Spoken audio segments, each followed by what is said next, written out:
बच्चों, मैं मुकुल अग्रवाल आज आपके लिए एक क्लास 12 का केमिस्ट्री के रिवीजन पेपर लेके आऊँ, जहाँ पर बच्चों रिपीटेड में क्वेश्चंस आपको कराने वाला हूँ।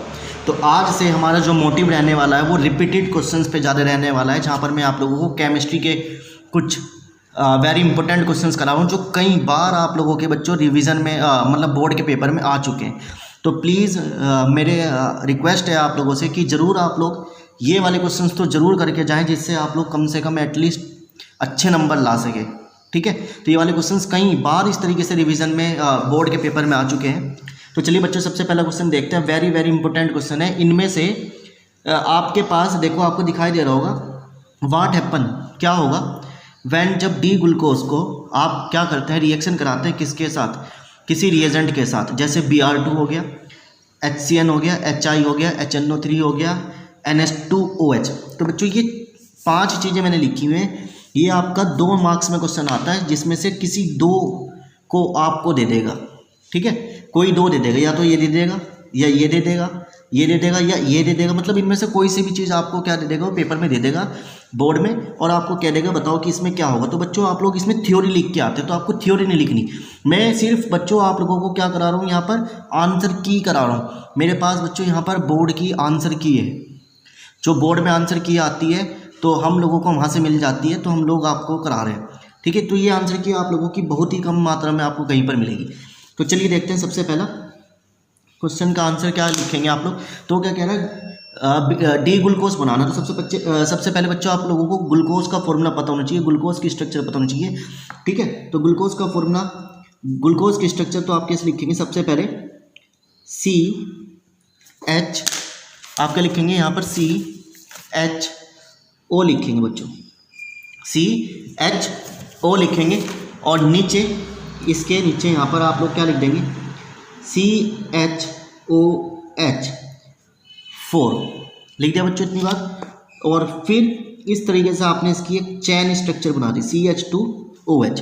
तो बच्चों मेरे पास क्या है, ये चैन स्ट्रक्चर है। किसकी चैन स्ट्रक्चर है, ग्लूकोज की चैन स्ट्रक्चर है, जो इस तरीके से आपको लिखनी है। ठीक है, तो बच्चों ये कौन सी स्ट्रक्चर है, चैन स्ट्रक्चर है, जो ग्लूकोज की आप लोगों को लिखनी है। अब सबसे पहला हम टॉपिक ले रहे हैं बच्चों, आपको इसकी रिएक्शन किसके साथ करानी है, Br2। ये यहाँ पर वाटर दे देता है, इसके साथ Br2 के साथ क्या दे देता है, वाटर के साथ रिएक्शन कराइए। तो वाटर के साथ कराने पर आपको दिखाई देगा कि जो वाटर होगा, Br2 होगा, तो बच्चों ये इसको क्या बना देगा, एसिड बना देगा।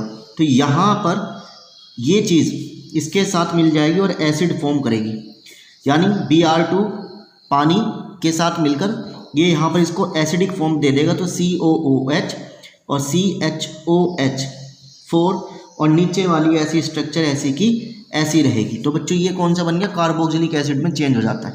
तो यानी ग्लूकोज की रिएक्शन यदि आप Br2 के साथ कराते हैं पानी डालकर, तो एसिड बन जाएगा। ठीक है, इतनी बात समझ में आ गई। चलिए अब बच्चों, यदि आप इसकी रिएक्शन किसके साथ कराते हैं, HCN के साथ कराते हैं। ठीक है, तो बच्चों यदि आप इसकी रिएक्शन किसके साथ कराते हैं, ग्लूकोज की रिएक्शन किसके साथ कराते हैं, HCN के साथ। ठीक है, तो यहाँ पर HCN के साथ कराने पर इस रिएक्शन में HO के साथ चला जाएगा और CN इसके साथ कार्बन के साथ चला जाएगा, जिससे ये साइनाइड कार्बन बना देंगे। ठीक है, तो CN यहाँ पर जुड़ गया और OH यहाँ पर लग गया, और नीचे की स्ट्रक्चर बच्चों आप लोगों की ऐसी की ऐसी यहाँ पर रहने वाली है, CH2OH। ठीक है, तो ये साइनाइड के रूप में बन गया। अगली स्ट्रक्चर बच्चों, यदि आप ग्लूकोज की यहाँ पे बना लेते हैं, फिर से ग्लूकोज CHOH4 CH2OH की यदि रिएक्शन बच्चों हम लोग किसके साथ करें, HI के साथ करें, किसके साथ करें, HI के साथ करें, तो बच्चों ये एक सीधी चैन बन जाएगी। यहाँ पे क्या बन जाएगी बच्चों, आपके पास एक सीधी चैन बन जाएगी, यानी यहाँ से ऑक्सीजन ग्रुप, ये चीज़ क्या हो जाएंगे, यहाँ पे बाहर हो जाएंगे। ठीक है ना, यानी HO का क्या हो जाएगा, रिडक्शन हो जाएगा। तो इस तरीके से आपकी एक सिंपल चैन बन जाएगी, CH3 CH2 CH2 CH2, 4 हो गए, CH2 और एक चैन ऐसे जोड़ देंगे आगे, CH3। तो बच्चों ये क्या बन गया, N-हेक्सेन बन गया। तो जब भी आप HI के साथ इसकी रिएक्शन कराएंगे तो बच्चों वो हेक्सेन बन जाएगा, यानी कार्बन की चैन बन जाएगी, यानी आयोडीन इसका क्या कर देगा, यहाँ से ऑक्सीडेशन कर देगा, वो रिडक्शन कर देगा, है ना। यहाँ से क्या कर देगा, वो ऑक्सीजन को रिमूव करा देगा, तो जिसके कारण सारी जगह पर आप लोगों के HH लग जाएंगे और ये आपकी एनहेक्सेन बन जाएगी। क्लियर। अब बच्चों यदि इसका हम लोग क्या करें, HNO3 के साथ रिएक्शन कराएं। बच्चे अब हम लोग जरा इसकी हम लोग किसके साथ रिएक्शन कराएं, यदि HNO3 के साथ कराएं, ठीक है। तो यानी यहाँ पर बच्चों इसका क्या हो जाएगा, ऑक्सीडेशन हो जाएगा, यानी ग्लूकोज का क्या हो जाएगा आप लोगों का, ऑक्सीडेशन हो जाएगा। तो यानी यहाँ पर सारी जगह ऑक्सीजन लग जाएगा, ऊपर भी और नीचे भी। इस तरीके से बच्चों आपका क्या लग गया, यहाँ पर ऑक्सीजन ऐड हो गया, यानी ऑक्सीडेशन हो गया। तो यानी ये क्या बन गया बच्चों, आप लोगों के पास एक सैक्रिक एसिड बन गया। ये क्या बन गया आप बच्चों, आपके पास सैक्रिक एसिड बन गया। ठीक है बच्चों, इतनी बात समझ में आई। अब बच्चों यदि मैं इसकी रिएक्शन किसके साथ कराऊं, यानी डी ग्लूकोज की जो रिएक्शन है वो किसके साथ कराता हूँ, यदि मैं NH2OH के साथ कराता हूँ, NH2OH के साथ कराते हैं, तो NH2OH के साथ कराने पर क्या होगा बच्चों, यहाँ से ये पानी बाहर निकल जाएगा और NOH इसके साथ यहाँ पर जुड़ जाएगा। तो कैसे लग जाएगा, CH as it is, H2O से पानी बाहर चला गया, N डबल बॉन्ड के साथ, क्योंकि ऑक्सीजन हटता है तो डबल बॉन्ड रहेगा, NOH और नीचे का जो हिस्सा है बच्चों वो इस तरीके से यहाँ पर ऐसा का ऐसा ही रहेगा। तो इस तरीके से ये क्वेश्चन इस तरीके से बच्चों आप लोगों को वहाँ पर अपने पेपर में करके आना। तो यदि ग्लूकोज को कहता है कि डी ग्लूकोज की रिएक्शन कराओ इन सब के साथ, तो आपको इस तरीके से ये रिएक्शन यहाँ पर अपने पेपर में करके आनी है। ठीक है बच्चों, कर लेंगे। अब हम लोग देखते हैं सेकंड टाइप का न्यूमेरिकल। चलिए बच्चों, आपके पास सेकंड क्वेश्चन आ गया। क्या कह रहा है, ड्रॉ द स्ट्रक्चर। आपको स्ट्रक्चर ड्रॉ करनी है जब आप लोग इसकी रिएक्शन कराएंगे। तो यहाँ पे क्या लिखा है, बेंजीन के ऊपर CH डबल बॉन्ड CH2, इस तरीके से कार्बन की चैन लगी हुई है, और प्लस वो क्या कह रहा है, HBr के साथ रिएक्शन कराओ। दूसरा वो क्या कह रहा है, इस तरीके की स्ट्रक्चर है, यानी ये बेंजीन नहीं है बच्चों, ये साइक्लो है, ठीक है, जिसमें डबल बॉन्ड आ रहा है। Br2 की रिएक्शन करानी है अल्ट्रावायलेट किरणों में, ठीक है। तो क्या होगा, यहाँ पर बच्चों मार्कोनिकॉफ रूल लगा देंगे। अगर यहाँ पर ऑक्साइड होता तो आप एंटी मार्कोनिकॉफ लगाते, परंतु यहाँ पर क्या लिखा हुआ है, HBr, ठीक है। तो Br वहाँ पर जाएगा जहाँ पर हाइड्रोजन की संख्या कम होगी, और H वहाँ पर जाएगा जहाँ पर हाइड्रोजन की संख्या ज़्यादा होगी। ये कौन कहता है, मार्कोनिकॉफ रूल कहता है। तो यदि बस इसकी स्ट्रक्चर आपको मार्कोनिकॉफ और एंटी मार्कोनिकॉफ रूल याद है तो बस आराम से कर सकते हैं। Br वहाँ पर जाएगा बच्चों जहाँ पर हाइड्रोजन की संख्या ज़्यादा होगी, तो हाइड्रोजन की संख्या कम होगी, और H वहाँ पर जाएगा बच्चों जहाँ पर हाइड्रोजन की संख्या ज़्यादा होगी। तो ये इस तरीके से इसकी क्या बन गई, रिएक्शन बन गई, और ये इसकी स्ट्रक्चर बन गई। अब आपको क्या करना है, साइक्लो स्ट्रक्चर के लिए Br2 की रिएक्शन करानी है। तो बच्चों ये आपको पता होगा, यहाँ पर एक H होगा, एक H किसको ले जाएगा, Br को लेकर बाहर चला जाएगा, और इस स्ट्रक्चर पर एक आपका क्या लग गया, यहाँ पर Br लग गया, ठीक है। तो इस तरीके से बच्चों ये जो दोनों क्वेश्चन मैंने आपको कराए हैं, ये दोनों क्वेश्चन कई बार बच्चों आप लोगों के पेपर में रिपीट हुए हैं, एक से कई बार, कई ज़्यादा बार बच्चों ये पेपर में आप लोगों के क्या हो रहे हैं, रिपीट हुए हैं। ठीक है बच्चों, तो चलिए फिलहाल आप लोग ये दो क्वेश्चन ज़रूर करें। इसके अलावा मैं अब अगली वीडियो में आप लोगों के लिए और अलग टाइप के, हमारे पास अगला न्यूमेरिकल आ चुका है। आपको इसमें क्या देना होता है बच्चों, गिव रीज़न देना होता है, और यहीं पर बच्चे सबसे ज़्यादा अटकते हैं कि आप लोग लिखें क्या। तो मैंने जैसे भी आपको बताया कि मैं आप लोगों को क्या करा रहा हूँ, रिवीजन क्वेश्चंस करा रहा हूँ जो कई बार रिपीट हो चुके हैं बच्चों। तो ऐसे क्वेश्चंस को करने के लिए देखो मैं आपको आंसर भी दे रहा हूँ। मैं ये नहीं कह रहा कि आप लोग खुद करो, मैं खुद कह रहा हूँ कि मैं आपको आंसर दे रहा हूँ और आपको यही आंसर लिख के आने हैं। तो देखो बच्चे, सबसे पहले जो क्वेश्चन कह रहा है वो क्या कह रहा है, आपके पास इसका आंसर देना है, ठीक है। ये 5 नंबर का क्वेश्चन आता है जिसके 5 पार्ट होते हैं, जिसका ये जो क्वेश्चन है ये पहला पार्ट है, जिसका एक नंबर का आंसर आपको लिख के आना है।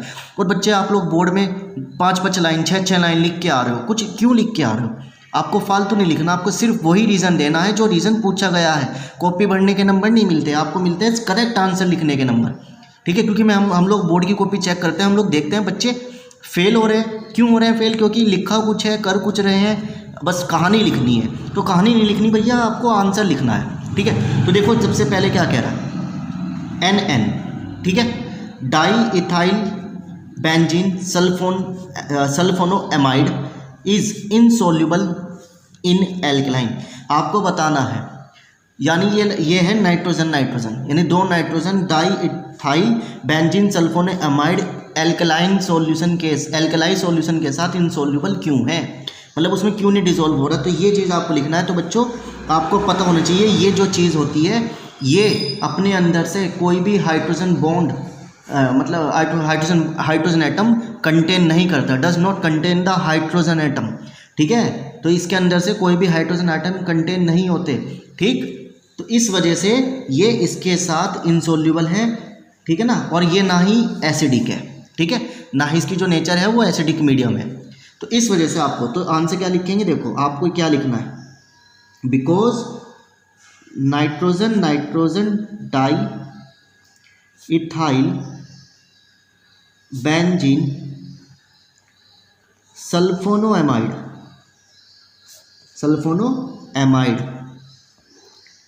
Does not contain any hydrogen atom. तो बच्चों इसके पास कोई भी हाइड्रोजन एटम नहीं होता जो अटैच टू नाइट्रोजन एटम, जो किसी नाइट्रोजन एटम के साथ अटैच नहीं होता। ठीक है ना बच्चों। फिर अभी आपको पता आगे क्या लिखेंगे, एसिड वाली बात बताई थी ना, आप लिखेंगे इट इज नॉट एसिडिक। तो बच्चों ये एसिडिक नहीं है। ठीक है, तो hence it is insoluble in alkaline. तो बच्चों बस इतनी बात आपको लिख के आनी है। आप 25 लाइन लिख के आ रहे, 20 लाइन लिख के आ रहे, नहीं भैया फालतू मत लिखो, बस वही बात लिखो जो आपसे पूछी गई है। ठीक है, चलिए अगला क्वेश्चन देखो आपके पास आ गया। अगला क्वेश्चन है बच्चों आप लोगों के पास, alkaline does not undergo Friedel Crafts reaction. जो एल्कलाइन कह रहे हैं, aniline does not undergo Friedel Crafts reaction. जो एनिलीन है वो फ्रीडल क्राफ्ट रिएक्शन क्यों नहीं शो कर रही। तो बच्चों आप इसका आंसर कैसे लिखेंगे, aniline does not undergo Friedel Crafts reaction. जो एनिलीन है वो फ्रीडल क्राफ्ट रिएक्शन को क्यों अंडरगो नहीं करता, यानी उसके साथ रिएक्शन क्यों नहीं करता। तो बच्चों आपको पता होना चाहिए कि जो एनिलीन है वो क्या देता है, एल्यूमिनियम क्लोराइड का सॉल्ट फॉर्मेशन देता है, जिसके लिए आप लोगों को Lewis acid as a catalyst use करना होता है, तो जो फ्रीडल क्राफ्ट रिएक्शन में नहीं होता। तो बस इतनी सी बात आपको लिखनी है। तो आप क्या लिखेंगे, due to salt formation with aluminium chloride, क्योंकि जो एनिलीन है वो एक सॉल्ट फॉर्मेशन देगा किसके साथ, एल्यूमिनियम क्लोराइड के साथ, जिसमें the Lewis acid which is use as a catalyst, जिसमें बच्चों लुईस एसिड किस तरीके से यूज होगा, एज ए कैटलिस्ट की तरह यूज होगा। अब बच्चों अब अगला न्यूमेरिकल आ गया, मतलब अगला क्वेश्चन आ गया, write the chemical reaction of Gabriel phthalimide synthesis. ठीक है, गैब्रियल पैथलएमाइड सिंथेसिस रिएक्शन आपको करनी है। ठीक है, तो बच्चों आपको इसकी स्ट्रक्चर पता होगा, पैथलएमाइड की रिएक्शन तो मतलब स्ट्रक्चर पता होगा, और ये चीज़ एक नेमिंग रिएक्शन में भी आपसे पूछी जाती है। तो कैसे करेंगे आप इसको, रिएक्शन को देखें। तो ये मैंने इस तरीके से बेंजीन बनाया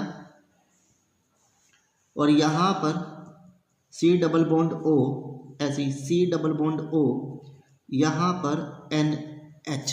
तो ये स्ट्रक्चर किसकी है बच्चों, पैथलएमाइड की रिएक्शन है। ठीक है, पैथलएमाइड की रिएक्शन है। सबसे पहले बच्चों आप लोगों को इसकी रिएक्शन किसके साथ करानी होती है, KOH के साथ कराएंगे। तो HOH को लेके क्या निकल जाएगा, पानी लेके बाहर निकल जाएगा, और इस तरीके से ये N और ये K आपस में इस तरीके से क्या हो जाएंगे बच्चों, यहाँ पर जुड़ जाएंगे। अब आपको इसकी रिएक्शन किसी हैलोजन के साथ करानी है, यानी एल्कलाइन के साथ करा सकते हैं, एल्केन के साथ करा सकते हैं। तो जिसमें क्या होगा, R यहाँ पर आ जाएगा और K किसी X को लेके चला जाएगा, जहाँ पर X का मतलब क्लोरीन, ब्रोमीन कुछ भी हो सकता है। C double bond N, C double bond O, और यहाँ पर बच्चों इसके साथ R जुड़ गया। ठीक है, अब आपको बच्चों इसकी रिएक्शन किसके साथ करानी है, NaOH के साथ। तो NaOH के साथ कराएंगे तो कितने NaOH चाहिएंगे आप लोगों को, 2 NaOH चाहिएंगे। जो 2 NaOH एक यहाँ पर जुड़ेंगे और ये N और R यहाँ से H को लेके चले जाएंगे। तो बच्चों इस तरीके से इसकी स्ट्रक्चर बनेगी। लास्ट में C double bond O, C double bond O, O यहाँ जुड़ गया, एक O यहाँ जुड़ गया, एक Na यहाँ जुड़ गया, एक Na यहाँ जुड़ गया, और बच्चों RNH2। इस तरीके से 1 डिग्री अमीन आप लोगों का क्या हो गया, बाहर निकल गया। तो 1 डिग्री अमीन इस तरीके से क्या हो गया बच्चों, आप लोगों का बाहर निकल गया। तो इस क्वेश्चन का जो आंसर है बच्चों वो आप लोगों को ये लिख के आना है कि ये नेमिंग रिएक्शन लिख के आनी, और ये पेपर में वैसे भी आप लोगों से कई बार पेपर में पूछी गई है। ठीक है, कर लेंगे। अब हम लोग देखते हैं अगला न्यूमेरिकल। अगला न्यूमेरिकल है बच्चों ये क्या है, डाइअज़ोनियम क्लोराइड की रिएक्शन HbF4 के साथ NaNO2Cu को गर्म कर करवाना चाह रहा है। तो बच्चों इसमें क्या होगा, ये चीज़ यहाँ से क्लोरीन को हटा देगा और आप लोगों का नाइट्रोबेंजीन इस तरीके से यहाँ पर क्या कर देगा, फॉर्म कर देगा। 1 नंबर का क्वेश्चन, बड़े आराम से। अगला क्वेश्चन क्या कह रहा है, बेंजोइक एसिड की रिएक्शन सबसे पहले आपको किसके साथ करानी है, HN3 के साथ, यानी अमोनिया के साथ करानी है। तो अमोनिया के साथ कराने पर क्या होगा बच्चों, अमोनिया को आप ऐसे लिख सकते हैं NH2 और H, यहाँ से OH एक H को लेके चला गया तो पानी बाहर निकल गया, और जब पानी बाहर निकल गया तो क्या बचा, CONH2 बचा। तो बच्चों A का आंसर जो बनेगा वो क्या बनेगा, CONH2 बन जाएगा। तो ये स्ट्रक्चर बन गई सबसे पहले। फिर वो क्या कह रहा है, Br2 के साथ इसकी रिएक्शन कराओ और NaOH की उपस्थिति में। तो ये Br2 और NaOH यहाँ से कार्बन ऑक्साइड को यहाँ से हटा देगा और आप लोगों का क्या बना देगा, यहाँ पर एनिलीन बना देगा। ठीक है, तो ये क्या बन गया बच्चों, आप लोगों का एनिलीन बन गया। तो इस तरीके से ये 5 न्यूमेरिकल मैंने आपको 5 कंसेप्ट आपको कराए हैं। तो बच्चों ये ज़रूर आप लोग करके जाएं, क्योंकि ये न्यूमेरिकल ये कंसेप्ट आप लोगों से कई बार बच्चों आप लोगों से पूछे जा रहे हैं। तो प्लीज़ आप लोग इन्हें मत छोड़ के जाना, क्योंकि आपके बोर्ड आ चुके हैं और आपको बोर्ड के लिए इन क्वेश्चंस को तो करना ही पड़ेगा। ये मैंने जो उठाए हैं लास्ट 10 साल के पेपर उठा रखे हैं, जिसमें से मैं रिवीजन क्वेश्चंस आपको करा रहा हूँ, क्योंकि आपको पता होगा CBSE के जो होते हैं कम से कम 12 से 15 सेट आते हैं, उनमें क्वेश्चंस रिपीट हो रहे हैं। ठीक है, तो ये क्वेश्चन ज़रूर आप लोगों को करने हैं। चलिए बच्चों, अब हम लोग लेके आए हैं बायोमोलिक्यूल्स के क्वेश्चंस। यहाँ से इस तरीके के 3 नंबर के क्वेश्चंस बनेंगे। इनमें से बच्चों ये 4 क्वेश्चन हैं, इनमें से कोई से 3 आपको पेपर में करके आने हैं। 1-1 नंबर के तीनों क्वेश्चन हैं। ठीक है, तो ये किस टॉपिक से है, किस चैप्टर से, बायोमोलिक्यूल्स के चैप्टर से। तो बायोमोलिक्यूल्स के चैप्टर में सबसे पहले देखो ये वाला क्वेश्चन मैं दिखा देता हूँ। Which one of the following in A polysaccharide, आपको बताना है इनमें से कौन सा पॉलीसैकेराइड होंगे। पॉलीसैकेराइड का मतलब जिसमें बहुत सारे सैकेराइड्स हों, एक से ज़्यादा सैकेराइड्स हों। ठीक है बच्चों, तो पॉलीसैकेराइड का मतलब क्या है, जिसमें बहुत से बहुत सारे सैकेराइड्स जुड़े होते हैं। तो उनमें से बताना है कि कौन सा होगा। तो आपको सिर्फ आंसर याद रखना है कौन सा होगा, स्टार्च होगा। तो बच्चों इसका आंसर क्या हो जाएगा आप लोगों का, स्टार्च होगा। यानी स्टार्च क्या है, आप लोगों का एक पॉलीसैकेराइड है। अगला बच्चों को क्या कह रहा है, गिव वन एग्जाम्पल। आपको क्या देना है, एक एग्जाम्पल देना है। Each for water soluble vitamin and fat soluble vitamin. आपको बताना है, ये वेरी इंपॉर्टेंट क्वेश्चन है, MCQ में भी आता है कि वाटर सोल्यूबल विटामिन कौन से हैं और फैट सोल्यूबल विटामिन कौन से हैं जो पानी के अंदर घुलते हैं। तो बच्चों आप क्या लिखेंगे यहाँ पर, जो वाटर सोल्यूबल है, वाटर सोल्यूबल जो विटामिन है। ठीक है बच्चों, जो पानी के अंदर विटामिन घुलते हैं वो सिर्फ 2 ही घुलते हैं, एक तो B या C। अब आपको बताना है जो फैट सोल्यूबल है, जो फैट के अंदर घुलेंगे, जो फैट सोल्यूबल विटामिन्स होंगे वो कौन से होंगे। इन दोनों को छोड़कर सारे के सारे आप लोग लिख सकते हैं। तो कौन से लिख सकते हैं, A, D, E, K। इनमें से कोई सा भी एक आप लोग लिख के आ सकते हैं। मैंने आपको जितने हैं वो सारे बता दिए कि फैट्स के अंदर कौन से विटामिन घुलते हैं, वो ये घुलते हैं। पानी के अंदर कौन से घुलते हैं, B या C घुलते हैं। अब आपको बताना है what type of bond hold a DNA double helix together. आपको बताना है किस प्रकार का बॉन्ड डीएनए के डबल हेलिक्स को आपस में बांध के रखता है। तो बच्चों बड़ा ही आसान क्वेश्चन है, पता नहीं सीबीएसई ने क्यों दे दिया। तो इसका जो आंसर है वो क्या है, हाइड्रोजन बॉन्ड। हाइड्रोजन बॉन्ड के कारण आपका डीएनए का जो डबल हेलिक्स होता है बच्चों वो जुड़ा रहता है। हाइड्रोजन बॉन्डिंग लिख सकते हैं, हाइड्रोजन बॉन्ड लिख सकते हैं, कुछ भी लिख सकते हैं। अगला क्वेश्चन सिंपल सा क्वेश्चन है, what is the peptide linkage. बड़ा इंपॉर्टेंट क्वेश्चन है, आपको करके जाना। तो पेप्टाइड लिंकेज क्या होता है, a linkage which join two amino acid together. एक ऐसा लिंक जो दो एमिनो एसिड को आपस में क्या करता हो, जोड़ता हो। CONH बॉन्ड, जो इस किसके द्वारा जोड़ता हो, CONH बॉन्ड के कारण दो एमिनो एसिड को जोड़ने वाला बॉन्ड होता है, उसे हम लोग क्या कहते हैं बच्चों, यहाँ पर पेप्टाइड लिंकेज कहते हैं। तो सिंपल से क्वेश्चन है, एक एक नंबर के आंसर है, एक एक नंबर के आपके लाइन में लिख के आने हैं, ठीक है। तो इनमें से 4 में से आपको कोई से 3 करने थे, वो इस तरीके से आपको लास्ट ईयर के पेपर में ही दे रखा है। तो 2024 का जो पेपर था वो उसमें ये वाले क्वेश्चन आए थे, तो कोई डिफ़िकल्टी नहीं है इन क्वेश्चंस में। चलिए बच्चों, अब आपके पास अगले क्वेश्चंस आए हैं जो आप लोगों के किससे लिए गए हैं, इलेक्ट्रोकेमिस्ट्री का जो चैप्टर है ना, वहाँ से लिए गए हैं। तो बच्चों देखो, बैटरी के ऊपर जो आप लोग छोड़ के जाते हो वही क्वेश्चन आप लोगों से पूछता है ज़्यादातर सीबीएसई। तो बच्चों ये केस स्टडी के रूप में भी बन सकता है, सिंपल भी बन सकता है। तो देखो क्या कह रहा है, how do primary battery differ from the secondary battery. जो प्राइमरी बैटरी होती है वो सेकेंडरी बैटरी से कैसे डिफर होती है। तो बच्चों जो प्राइमरी बैटरी होती है, आप क्या लिखेंगे, जो प्राइमरी बैटरी होती है, सिर्फ आपको ऐसे ही आंसर लिख के आना, फालतू लैंग्वेज में कोई नहीं लिख के आना। कभी आप वहाँ उल्टी सीधी लैंग्वेज लिखते रहो, नहीं, कोई मतलब नहीं, आपको सिर्फ मेन आंसर लिखना है। प्राइमरी बैटरी जो होती है बच्चों वो आर नॉट रिचार्जेबल होती है, जिसको आप कभी भी रिचार्ज नहीं कर सकते, ठीक है। इन बैटरी को आप लोग क्या नहीं कर सकते, रिचार्ज नहीं कर सकते। परंतु बच्चों जो सेकेंडरी बैटरी होती है उसको आप लोग क्या कर सकते हैं, रिचार्ज कर सकते हैं। Secondary battery are rechargeable. जो सेकेंडरी बैटरी होती है बच्चों वो क्या होती है, रिचार्जेबल होती है। बस यही आंसर लिख के आना एक नंबर में। आगे वो क्या कह रहा है बच्चों, पहले इसको देख लेते हैं, उसको बाद में करते हैं। Write two advantage of fuel cell. आपको एडवांटेजेस लिखने हैं फ्यूल सेल के ओवर द गैल्वेनिक सेल। किसकी तुलना में, गैल्वेनिक सेल की तुलना में आपको फ्यूल सेल के आपको एडवांटेजेस लिखने हैं, ठीक है। तो 2 एडवांटेजेस लिखने हैं। तो बच्चों सबसे पहला आंसर क्या लिखेंगे, मोर एफिशिएंट। एक तो बच्चों ये क्या होता है, मोर एफिशिएंट होते हैं, पावरफुल होते हैं। दूसरा आप इसका आंसर क्या लिखेंगे बच्चों, ये कैसे होते हैं, पॉल्यूशन फ्री होते हैं, ठीक है। ये कैसे होते हैं, पॉल्यूशन फ्री होते हैं। कौन से, गैल्वेनिक सेल।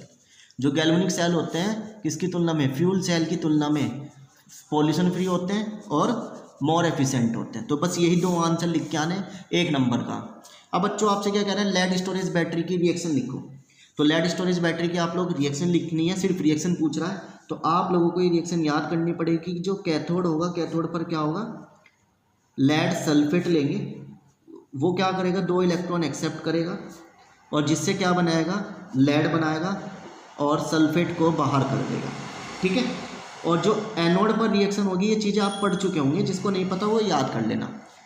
जिसमें क्या होगा, लेड सल्फेट एनोड पर क्या करेगा, पानी के साथ रिएक्शन करेगा, लेड ऑक्साइड बनाएगा, सल्फेट बाहर निकालेगा और 4 हाइड्रोजन आयंस को बाहर निकाल देगा और प्लस में 2 इलेक्ट्रॉन लूज कर देगा, ठीक है।